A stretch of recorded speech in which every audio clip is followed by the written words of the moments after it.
100 ساڵەوە مەچینەمان دروست کردیە تا ئێستا لە کارکردندایە ڕێکلامەکە لە بۆ شەریکەی خۆیان نزیکەی سەدەیەکە بوونی هەیە و ئینگلیزیەکان ویستیان وە بە هەر نرخێک بێ بیکردنەوە بەڵام خاوەنددارێتەکانی ڕازی نەبوون.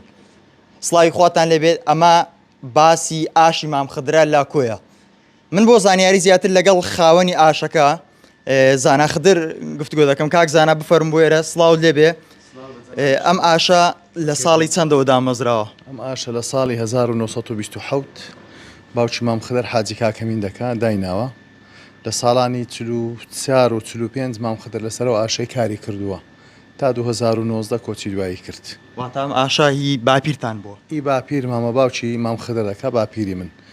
ئەو ئاشا مێژۆکی خۆی تۆمار کردیە لە کۆیە وەختە برم لە عێراق و دنیایەت نزیکەی سەدەیەکە لە کارکردندایە تا ئێستا لە کارنەوەستایە بوویتە پێناسەکی کۆیە بوویتە شوێنەوارەکی زیندوی کۆیە یعنی کە دەڵێ ئاشی مام خدر ناسراوە لە هەموو دنیای ناسراوە.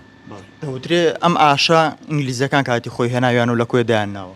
بەڵێ لە ساڵی 1927 هاتوونە لێرە دایانناوە و مانگەک 25 ڕۆژ لێرە بووینە و گەڕانەتەوە ئیشیان پێکردەوە و باپیرم و ئەوانکەیان فێر کردی و لێرە گەڕانەتەوە بەریتانیا وڵاتی بەریتانیا.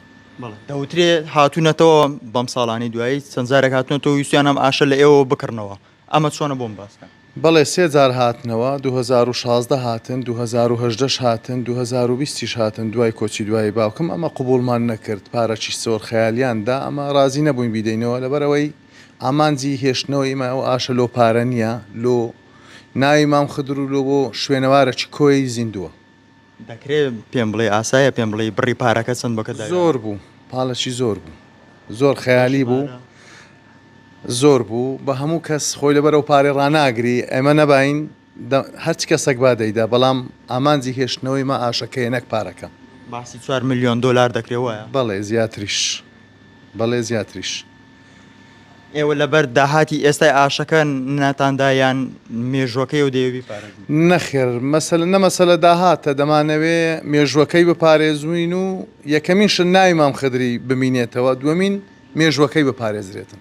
ئەگەر بۆ داهاتەکە بە ڕەنگە چەند ساڵ چەندان ساڵی تر ئەوەندە پێیانە؟ مەسەلە داهاتبی بە 200 ساڵی کەژەوەندە پەیدا ناکە مەسەلە داهاتبی بەڵام هێشتنەوەی ئەمە ئاشا لەبەر ناوی مام خدرا دووەمینیش لەبەر مێژووی کۆیە و شوێنەوارەکی زیندوی پێناسەکی کۆیە.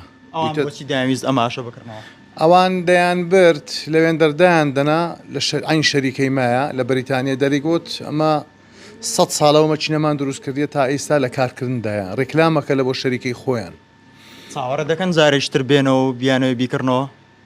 10 جاری کەش بێنەوە نایاندەینێ 10 جاری تریش بێنەوە. دەستەکان زۆر سوپاس.